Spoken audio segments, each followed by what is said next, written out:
2000 সালের দিকে যখন নেটফ্লিক্স তাদেরকে বিক্রি করে দিতে চেয়েছিল, তাও আবার ব্লকবাস্টারের কাছে। এবং এর থেকেও মজার বিষয় হচ্ছে গিয়ে মাত্র $50 মিলিয়ন। 2026 সালে এসে আজ ব্লকবাস্টার দেউলিয়া। এখানে নেটফ্লিক্স একটা বিশাল বড় মার্কেট এবং গ্লোবাল মার্কেটের জায়ান্ট হয়ে দাঁড়িয়ে আছে। বর্তমান সময়ে আমাদের সঙ্গে এরকম একটা জিনিস ঘটতে চলেছে।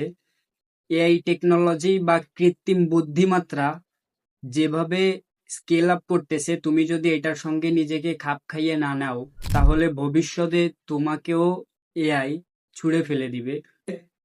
আমি কোনো থিওরিটিক্যালি মোটিভেশন দিতে আসি নাই। আমি আবু সুফিয়ান।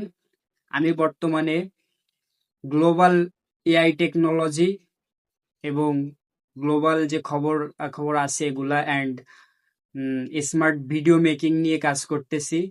সো আমার গোল হলো এআই টেকনোলজি ব্যবহার করে কিভাবে একটা ওয়ান ম্যান এজেন্সি বা একটা বিজনেস দাঁড় করানো যায় সেটা প্র্যাকটিস করা এবং তোমাদের সঙ্গে শেয়ার করা। সো তুমিও যদি ব্লকবাস্টারের মতো দেউলিয়া না হয়ে নেটফ্লিক্সের মতন একটা বিশাল বড় গ্লোবাল মার্কেট বা নিজেকে স্কেল আপ করে একটা পর্যায়ে নিয়ে যেতে চাও, তো দেন follow this channel, subscribe now.